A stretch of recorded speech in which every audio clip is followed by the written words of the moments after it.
The notification chime on Marcus. Reed's workstation cut through the quiet hum of the archive chamber like a blade through silk. He paused, his fingers hovering over the delicate restoration scanner he'd been using to preserve a water-damaged manuscript from Earth's pre-colonial era.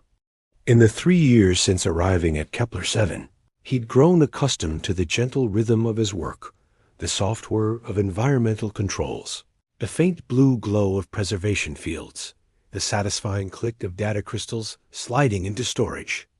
Matrices. This chime was different, official.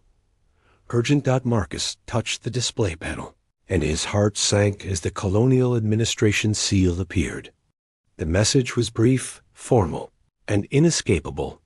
Report to Selection Hall Alpha 7 at 14 o'clock hours for interspecies pairing protocol participation. Attendance mandatory under Colonial Reconstruction Directive 2847. He read it twice, hoping somehow the words would rearrange themselves into something less terrifying. They didn single quotes T. Marcus had heard about the pairing program, of course. Everyone had. With the colony's human population devastated by the plague outbreak 2 years ago, the administration had implemented desperate measures to ensure survival. Genetic compatibility testing with the 3 allied alien species who'd helped establish Kepler-7. Systematic matching. Assigned partnerships designed to produce the next generation of colonists. He'd hoped his essential worker status in the archives would exempt him. Apparently not. The walk to Selection Hall Alpha 7 felt like a march to execution.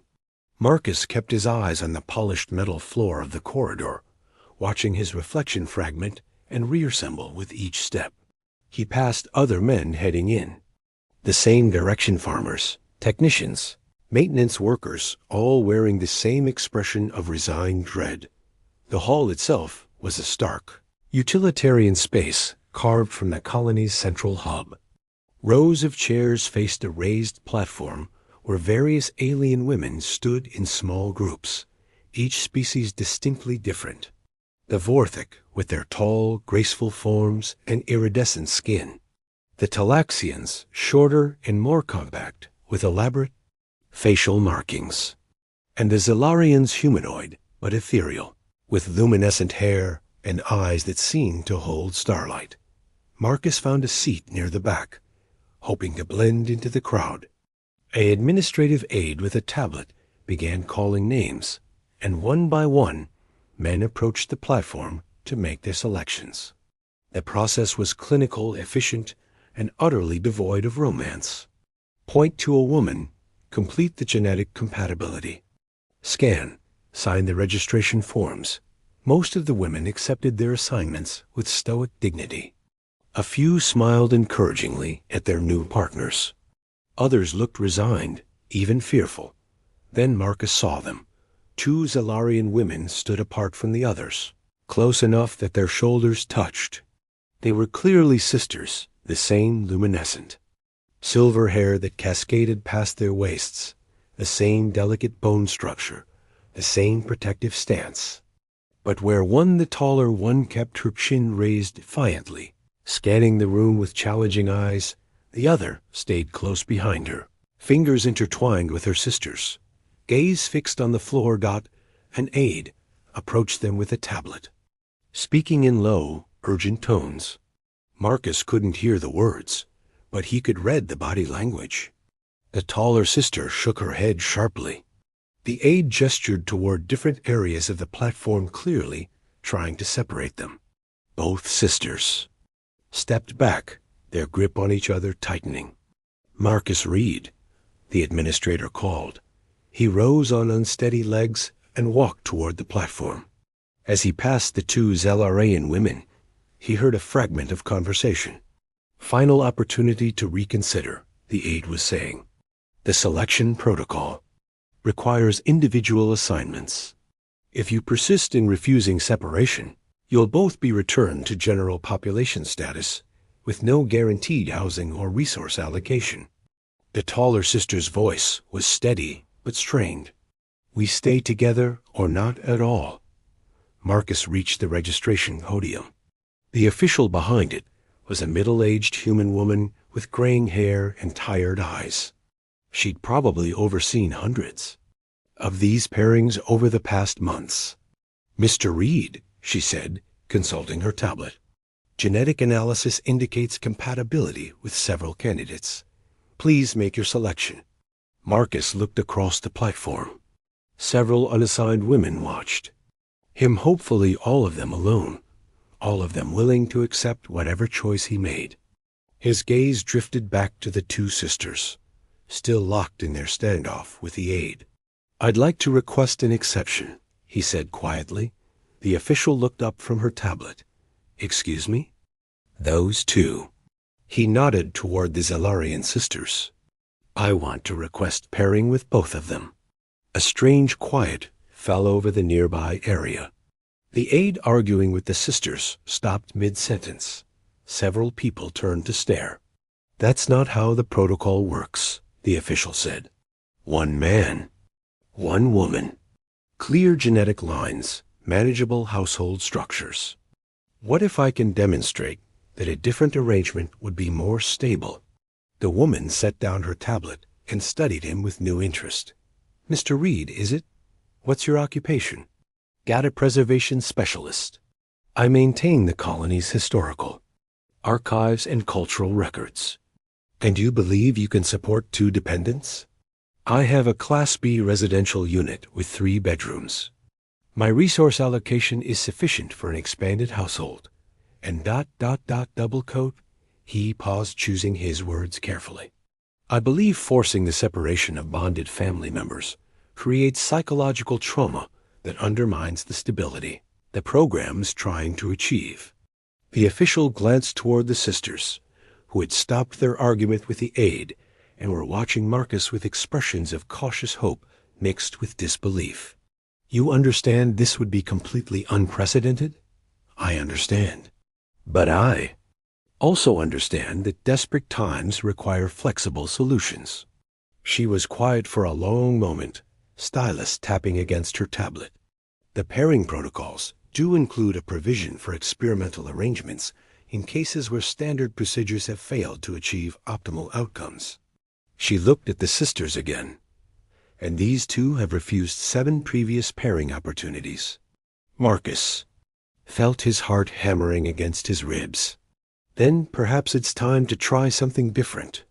The official stood and walked over to a senior administrator seated at a side table. They conferred in hushed tones, occasionally glancing back at Marcus and the sisters. Finally, she returned. "Nira and Visa Zan," she called to the sisters. "Please approach for consultation." The 2 women walked over, still holding hands. Up close, Marcus could see the exhaustion in their faces, the strain of weeks of uncertainty and resistance. "This gentleman has requested an exceptional pairing arrangement," the official told them. "A dual assignment to his household. You would both be registered as his dependents, with full rights and protections under colonial law." She paused. "The choice is entirely yours." The taller sister, Nira, apparently studied Marcus with sharp, intelligent eyes. "Why it was?" A simple question that demanded an honest answer. Marcus met her gaze steadily.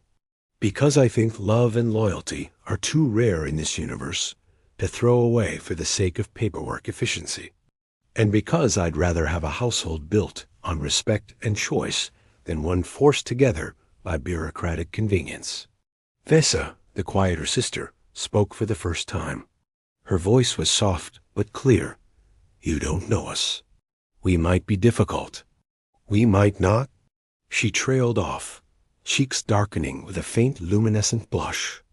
"We'll figure it out as we go," Marcus said, "all of us together."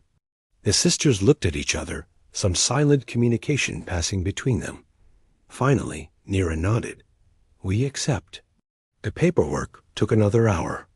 Genetic compatibility scans. Both sisters showed green across all markers. Resource allocation adjustments. Housing registry updates. Emergency contact information. as they walked through the corridors toward the residential section. Vesa fell into step beside him. "Thank you," she said quietly, "for not making us choose. Everyone deserves to keep the people they love close." Marcus replied. Nira walked slightly ahead, her posture alert and protective. She was still wary, still ready for this arrangement to reveal some hidden trap or demand. Marcus understood. Trust would take time. But they had time now. They had a chance. His quarters felt different with 2 new occupants. Not cramped, the space was generous by colonial standards, but alive in a way it hadn't been during his solitary months. Nira explored methodically, checking locks and sightlines and emergency exits with the practiced eye of someone who'd learned not to take safety for granted. Vesa gravitated toward the large window that looked out over the colony's central gardens, her expression softening, as she watched the play of artificial sunlight through the biodomes. "The bedrooms are yours," Marcus told them. "I've taken the small study off the main room. You can arrange things however you're comfortable." "Both rooms?" Nira asked, suspicion still threading through her voice. "However you want them. Together. Separate, one for sleeping, and one for privacy or choice." That evening, they shared a simple meal from the food synthesizers. The conversation was careful, tentative, each of them mapping the boundaries of their new reality. Marcus told them about his work in the archives, his quiet life of preservation and study. The sisters, gradually, began to share pieces of their story, their family lost in the war that had driven their people from their homeworld, their journey to Kepler-7 seeking refuge, their months navigating the colony's bureaucracy and selection processes. "We've only ever had each other," Vesa said as the artificial evening cycle dimmed the lights. "We didn't know how to be apart." "You don't have to learn," Marcus said. "Not here." That night, as he settled into his makeshift bed in the study, Marcus heard quiet voices from the main bedroom, the sisters talking, planning, gradually relaxing into the knowledge that they were safe, together, unchosen by anyone's arbitrary rules. For the first time in months, the silence of his quarters didn't feel lonely. It felt like the beginning of something entirely new. Elena Vasquez had always found peace among growing things. In the sprawling hydroponic gardens of Kepler-7, surrounded by the gentle hum of nutrient pumps and the soft glow of growth lamps, she could almost forget they were floating in the void, between stars. The tomatoes didn't care about interspecies politics. The wheat responded to her touch, the same way earth crops had responded to her grandmother's hands in the valleys of old California. She was adjusting the mineral content in Bay 7 when the message arrived on her work tablet. Another pairing notification. Elena's stomach clenched as she read the formal language requiring her presence at the next selection ceremony. At 32, she was considered past optimal pairing age by the colony's standards, but the recent food production crises had elevated her status to essential personnel requiring genetic continuation. The clinical phrasing made her skin crawl. 3 days later, Elena found herself in Selection Hall Beta 3, a smaller venue than the main ceremony space. The reduced crowd made everything feel more intimate and somehow more invasive. She recognized several faces, other agricultural specialists, water system engineers, critical infrastructure personnel, all people the colony couldn't afford to lose, but desperately needed to reproduce. The Vorthic women on the platform were striking tall and graceful, with skin that shimmered between deep green and gold, depending on the light. Their movements were fluid, almost dance-like, and Elena found herself fascinated by the way they communicated through subtle gestures and positioning. One Vorthic woman stood slightly apart from the others, her iridescent skin bearing unusual patterns along her arms and neck. Elena's botanical training kicked in automatically. Those looked like scar formations, possibly from some kind of injury or illness. The woman kept glancing toward the back corner of the platform, where Elena hadn't initially noticed another figure. Following that gaze, Elena spotted her a second Vorthic woman, partially hidden behind a decorative screen.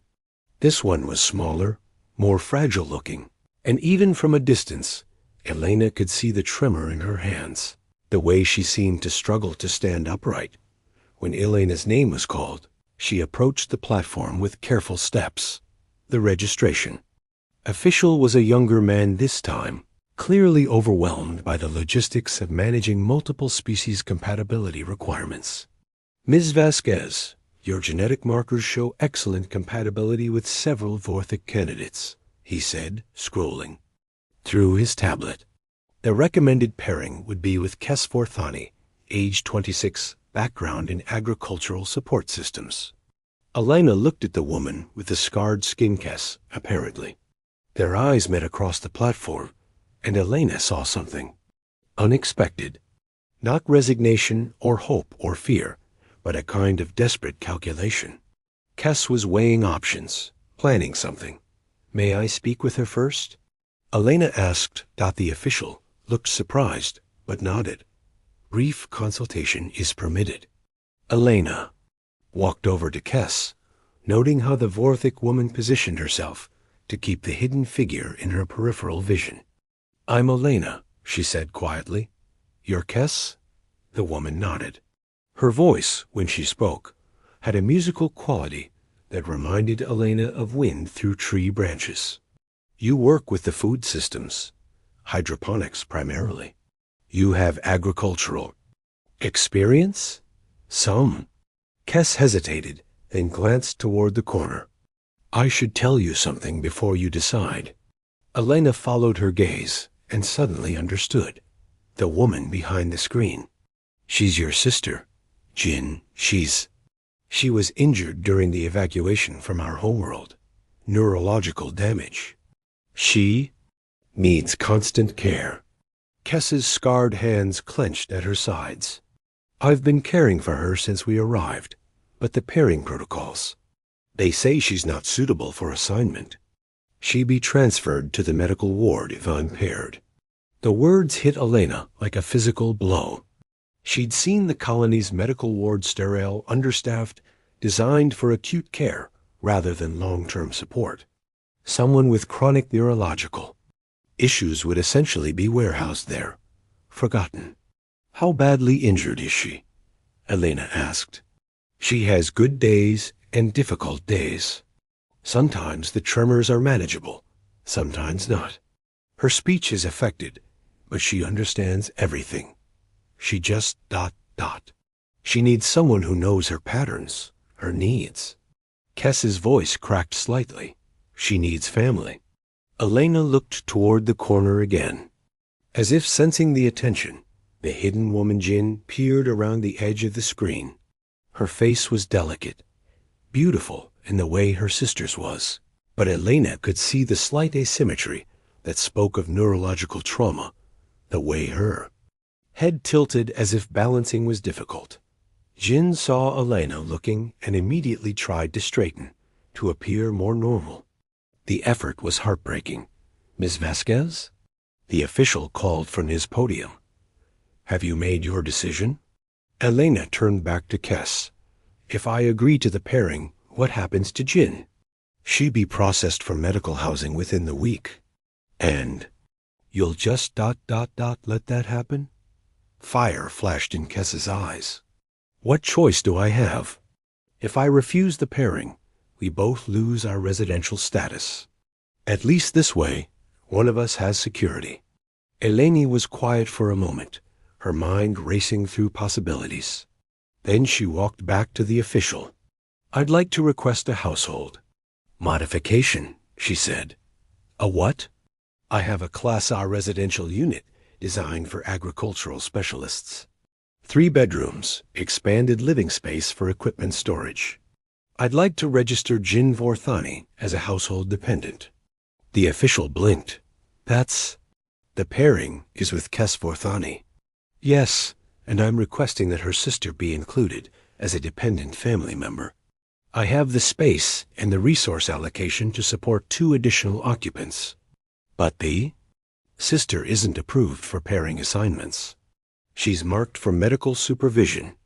Elena felt her professional authority kick in the same tone she used when explaining to administrators why crop rotations couldn't be rushed or why certain nutrients were non-negotiable. The sister has agricultural experience and could contribute to food production efforts in a supportive capacity. More importantly, separating bonded family members creates psychological stress that impacts the primary pairing partner's productivity and stability. From a systems perspective, it's more efficient to maintain the family unit. Behind her, she heard Kess's sharp intake of breath. The official looked completely out of his depth. I don't have protocols for this kind of request. And let's create one, Elena said firmly. Call it a pilot program for enhanced household stability. I'm willing to take full responsibility for both individuals. 20 minutes of consultation with senior officials. Genetic compatibility scans that showed both sisters were medically compatible with Elena for cohabitation. Resource allocation. Calculations that proved Elena's status as a critical agriculture specialist entitled her to expanded household provisions. Finally, approval. Elena signed the registration forms while Kess helped Jin walk slowly across the platform. Up close, Elena could see the extent of Jin's challenges, the way she had to concentrate on each step, the slight delay in her responses. But she could also see the intelligence in her eyes, the way she tracked conversations, even when she couldn't participate easily. Thank you, Jin whispered when they were introduced, the words carefully formed but sincere. The transport ride to Elena's residential unit was quiet. Kess sat protectively close to her sister, still seeming to expect some last-minute reversal. Of fortune, Elena found herself stealing glances at both women, trying to imagine how their lives were about to change. Her quarters were in the agricultural section, with large windows overlooking the hydroponic bays and easy access to the food production facilities. The space was functional but warm, filled with small plants Elena cultivated for pleasure rather than nutrition, flowering vines, herb gardens, a small fruit tree she'd coaxed from seeds. It's beautiful, Jin said, moving slowly toward the windows. Her speech was clearer when she was calm. Elena noticed Kess remained tense, examining the space with the same protective wariness Elena had seen on the platform. Where do you want us? The 2 bedrooms on the east side get the best morning light, Elena said. You can arrange them however works best for you both. I've been using the west room. Both bedrooms? Kess asked carefully. However you need them. Together, separate, one for sleeping and one for Jin's physical therapy equipment, whatever makes you comfortable. That evening, Elena prepared dinner while the sisters settled in. She could hear them moving around the bedrooms, quiet conversations in their musical language, the occasional sound of something being adjusted or rearranged when they emerged. For the meal, Jin had changed into simpler clothes that allowed for easier movement. Kess hovered nearby, ready to assist, but Elena noticed she gave her sister space to navigate independently when possible. I should tell you about the work schedule, Elena said as they ate. I'm usually in the gardens from early morning until late afternoon. You're welcome to join me, or stay here, or explore the colony, whatever feels right. I'd like to help, Kess said immediately. If there's useful work I can do. I was hoping you'd say that. We're always understaffed. Elena turned to Jin. There are quieter tasks too, if you're interested. Seed sorting, growth monitoring, data recording. Things that can be done at your own pace. Jin's face lit up with something Elena hadn't expected hope. I used to help with food preparation on our homeworld. Before the injury, I remember plants.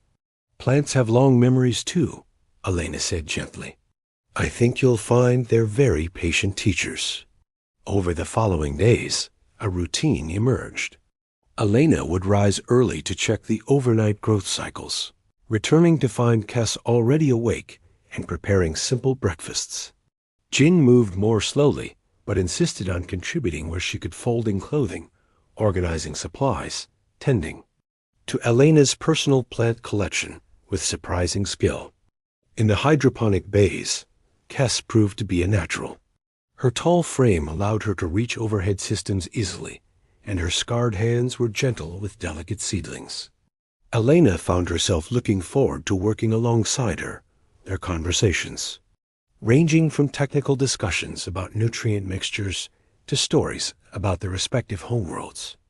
Jin came with them on good days, settling into a comfortable corner where she could sort seeds or update growth charts. Her presence seemed to anchor Kes, allowing the older sister to focus fully on the work rather than constantly worrying.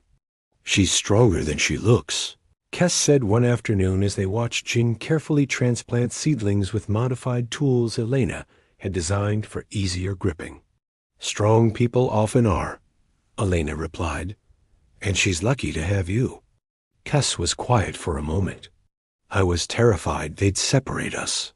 Jin doesn't do well with strangers, especially medical personnel.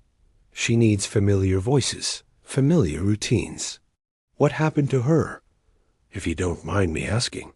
"During the evacuation, our transport was damaged. Emergency decompression, temporary oxygen loss. She was unconscious for several minutes before they got life support restored." Kes's voice tightened. "The doctor said she was lucky to survive, but the brain damage—" Elena watched Jin working with careful concentration, completely absorbed. In her task, she seems to find peace in growing things. She always did. Even as a child, she could make anything bloom. That evening, as they shared another quiet meal, Elena realized something had shifted. The careful politeness of the first few days had given way to something more natural. Jin was laughing at something Kes had said, her whole face transforming with joy. Kes had stopped constantly scanning for dangers and was actually relaxing into her chair. "I have a confession," Elena said. "When I requested this arrangement, I wasn't entirely sure it would work." Kes tilted her head curiously. "What made you try?" Elena considered her words carefully. "I've spent my whole career nurturing things that grow better together than apart. Some plants need companion species to thrive. They support each other, share nutrients, create the conditions each other needs. I had a feeling people might work the same way." "And now?" Jin asked, her words careful but clear. Elena looked. Around at her quarters, transformed from a solitary space into something that hummed with shared life. Plants thriving under multiple sets of caring hands. Conversations that had replaced silence. The sense of building something together, rather than simply existing. "Now I know I was right," she said. "We all grow better together." Later that night, Elena lay in bed listening to the soft sounds of the sisters talking in the next room. Kes reading something aloud, Jin's occasional quiet responses. For the first time since arriving at Kepler 7, her home felt complete. Tomorrow would bring new challenges, she knew. Colony officials would want reports on how the experimental arrangement was progressing. There would be medical evaluations for Jin, productivity assessments, bureaucratic hurdles she hadn't yet imagined. But tonight, listening to the gentle rhythm of her household settling into sleep, Elena felt something she hadn't experienced in years, the deep satisfaction of having made exactly the right choice. The emergency alarm in the life support bay cut through David Park's concentration like a plasma torch through hull plating. He looked up from the atmospheric recycling unit he'd been recalibrating, sweat beading on his forehead despite the controlled environment. The alarm meant one thing: another system failure in the colony's aging infrastructure. Another crisis that only he and his small team of engineers could solve. 3 years maintaining Kepler 7's environmental systems had taught David that the colony survived on borrowed time and improvised solutions. The original builders had cut corners, used substandard materials, rushed construction to meet political deadlines back on Earth. Now David spent his days nursing failing systems, replacing irreplaceable parts, and praying that nothing critical would break beyond his ability to fix it. The notification about mandatory pairing selection had arrived during his 16th consecutive day of emergency repairs. David had stared at it for a full minute, his tired mind struggling to process the additional complication. He'd managed to defer twice already by claiming critical infrastructure demands, but apparently the colony administration had reached the limits of their patience. Now, standing in Selection Hall Gamma 12, David felt like another system component being forcibly integrated into an inefficient design. The hall was smaller than the others, designed for specialized personnel with limited time for lengthy ceremonies. The Talaxian women on the platform were arranged in neat rows, their elaborate facial markings catching the harsh overhead lighting. Talaxians were known for their technical aptitude and precise minds, logical partners for engineers and systems specialists. David found their aesthetic fascinating from a cultural perspective, but the sterile matching process stripped away any romantic possibility. This was resource allocation, not romance. He was studying the compatibility charts on his tablet when movement in the corner caught his eye. Two Talaxian women sat apart from the main group on a bench near the platform's edge. One was clearly protecting the other, her body angled to block her companion from view, one arm extended in a subtle but unmistakable gesture of guardianship. The younger woman, barely more than a girl, was trembling. Not from cold, David realized, but from terror. Her facial markings were simpler than the others, suggesting youth, and she kept pressing her face against the older woman's shoulder as if trying to disappear entirely. David Park, the administrator, called. David approached the desk, but his attention kept drifting to the two women. The older one was watching him now, her expression calculating. She had the focused look of someone solving a complex problem under extreme pressure. Mr. Park, your designation as critical infrastructure personnel gives you priority selection, the administrator said. Recommended pairing is with Rin Talaxer, age 28, advanced technical training. David looked at the indicated woman, one of those standing in the main group. She was poised, professional, clearly competent. Exactly what the colony's algorithms had calculated he needed. But his gaze kept returning to the protective woman on the bench. May I request a consultation with a different candidate? David asked. The administrator looked annoyed. The matching algorithms have already optimized for compatibility and productivity. Outcomes, I understand. But I'd like to speak with Rin Talaxer first. David nodded toward the bench. The woman sitting with the younger candidate. Confusion crossed the official's face. That's not Rin Talaxer. That's Rin Vales, age 25. She's marked as unsuitable for specialized personnel pairing. Why?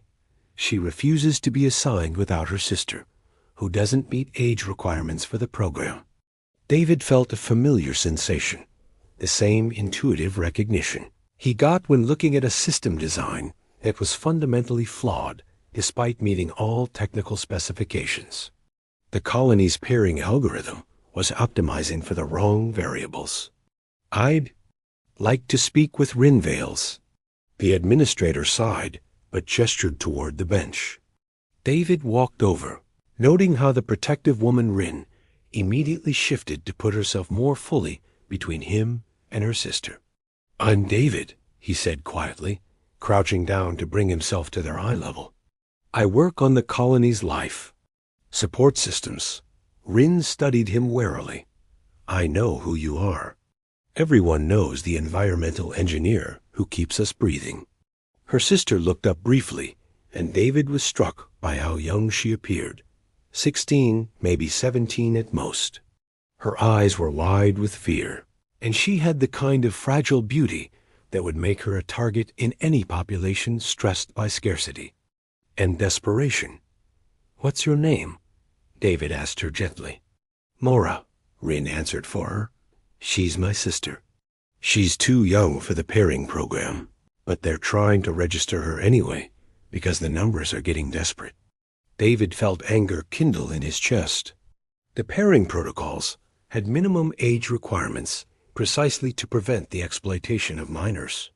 But apparently those safeguards were being eroded by administrative pressure. How old is she really? 16. Her documents were damaged during our evacuation, so they're claiming she could be 18. But I was there when she was born. I helped raise her after our parents died. Rin's voice was steady, but David could hear the steel underneath. They want to separate us because I'm refusing to cooperate with program objectives. And if you cooperate, Mora gets assigned to general population housing until she ages into eligibility. Do you know what that means for a young Talaxian woman alone in communal housing? David did know. He'd seen the incident reports, heard the whispered stories. The colony's social fabric was fraying under survival pressure, and the vulnerable suffered first. He stood and walked back to the administrator. "I want to request an exception. Mr. Park, we've been through this. The algorithms are flawed." David's voice carried the authority of 3 years, keeping the colony alive through impossible technical challenges. They're optimizing for individual compatibility while ignoring systemic stability factors. The administrator set down his tablet. "Explain." "The pairing program's goal is to create stable households that contribute to long-term colony survival, correct?" "Correct." "Then forcing the separation of bonded family units creates psychological stress that undermines household stability. Additionally, you're proposing to place a minor in an unsupervised environment where she's statistically likely to experience trauma or exploitation. This creates downstream social problems that will require administrative resources to address." David paused, letting the logic sink in. From a systems engineering perspective, it would be more efficient to maintain the family unit within a supervised household structure. "You're requesting to pair with both of them?" "I'm requesting to register Mora Vales as a dependent family, member under my household allocation, with her sister Rin as the primary pairing partner. I have a Class A engineering residential unit with sufficient space and resources." The administrator looked skeptical. "What makes you think this arrangement would be more stable?" David chose his words carefully. "In engineering, we've learned that the most robust systems are those that account for interdependencies rather than trying to eliminate them. Rin Vales has demonstrated protective instincts and technical aptitude. Her primary motivation is her sister's welfare. If I provide security for both of them, I gain a partner who's invested in the household's success rather than resentful about forced separation." Behind him, he heard Rin's sharp intake of breath. The administrator called for a senior consultation.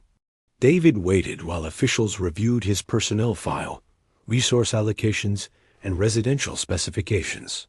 His status as irreplaceable. Infrastructure personnel carried significant weight. Losing him to household instability would be catastrophic for the colony. Finally, approval. The paperwork took an hour. Mora was reclassified as a dependent minor under David's guardianship. Rin signed the pairing registration with hands that shook slightly. David completed medical compatibility scans and resource allocation adjustments. As they prepared to leave, Mora spoke for the first time. "Why did you do this?" David looked down at her, still so young, still carrying the trauma of loss and displacement. "Because someone has to make sure the systems work for people, not the other way around." The transport ride to David's residential unit was quiet. Rin sat protectively next to her sister, still seeming to expect some reversal of fortune. Mora pressed close to the window, watching the colony's corridors pass by. David's quarters were in the engineering section, practical and well-equipped. The walls were lined with technical manuals and diagnostic equipment. A large window overlooked the main power distribution center, where status lights blinked in steady patterns that David found soothing. The master bedroom has an attached bath. David told them. There's a second bedroom that connects to it, and I've been using the study off the main room. You can arrange things however works best for you. Both rooms? Rin asked. The same careful question he'd heard was becoming common. However you need them. Mora's still young enough to need privacy and security. You know what works for her better than anyone. That evening, they shared a simple meal from David's food synthesizer. The conversation was cautious, each of them, mapping the boundaries of their new arrangement. I should tell you about the work schedule, David said. I'm on call for emergencies 24 hours a day. Sometimes I'll get called out at odd hours. Sometimes I'll be gone for days if something critical breaks. I can't predict it. Rin nodded. I understand essential systems work. I maintained environmental controls on our evacuation ship. Good. If you're interested, I could use help with routine maintenance tasks. The colony's always understaffed in engineering. I'd like that, Rin paused. What about Mora? David looked at the younger woman, who was listening intently despite her shy demeanor. What are you interested in? Academic study? Technical training? Creative pursuits? Mora's face lit up with surprise. You would let me choose? Of course. You're 16, not 6. You should have input into your own future. I like design work. Artistic applications of technical principles. There are always projects that need aesthetic input, David said. Interface designs, public space planning, equipment housing that needs to look less industrial. I could introduce you to the right people. Over the following weeks, a routine developed. David would rise early to check overnight system reports, often finding Rin already awake and reviewing technical manuals he'd shared with her.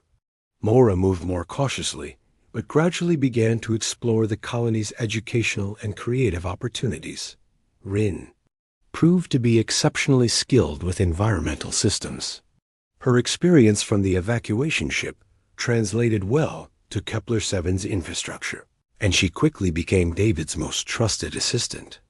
More than that, she brought fresh perspectives to problems he'd been struggling with for months. The atmospheric recycler in Section 12 is fighting the humidity control again, she said one morning, reviewing diagnostics. David groaned.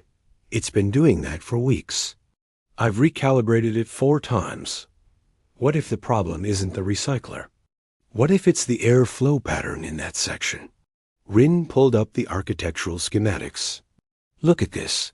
The ventilation design creates a dead zone right where the humidity sensors are placed. They're getting false readings. David studied the plans, then laughed. You're absolutely right. I've been fixing the wrong problem. Working together, they redesigned the airflow system for the entire section. It was the kind of elegant solution that David had learned to recognize addressing the root cause rather than fighting symptoms. Mora, meanwhile, was thriving in ways David hadn't expected. The creative community welcomed her artistic talents, and she began working on design projects that improved both functionality and aesthetics throughout the colony. Her youthful perspective brought fresh energy to spaces that had grown sterile. Under survival priorities. She's blooming, Rin said one evening as they watched Mora excitedly explain her latest project, a community gathering space that incorporated both Talaxian artistic traditions and human social patterns. She's remarkable. David agreed. But then, so is her big sister. Rin turned to look at him, something shifting in her expression. Over the weeks, the careful politeness between them had evolved into genuine partnership. They worked together seamlessly, anticipated each other's needs, shared the quiet satisfaction of solving complex problems. David, she said quietly, I need to tell you something. What is it? When you requested us both, I thought you might expect. She struggled with the words. I was prepared to accept whatever you demanded, to protect Mora, but you never demanded anything. David felt his chest tighten. Rin, I would never. I know that now, but I didn't then. I couldn't afford to trust.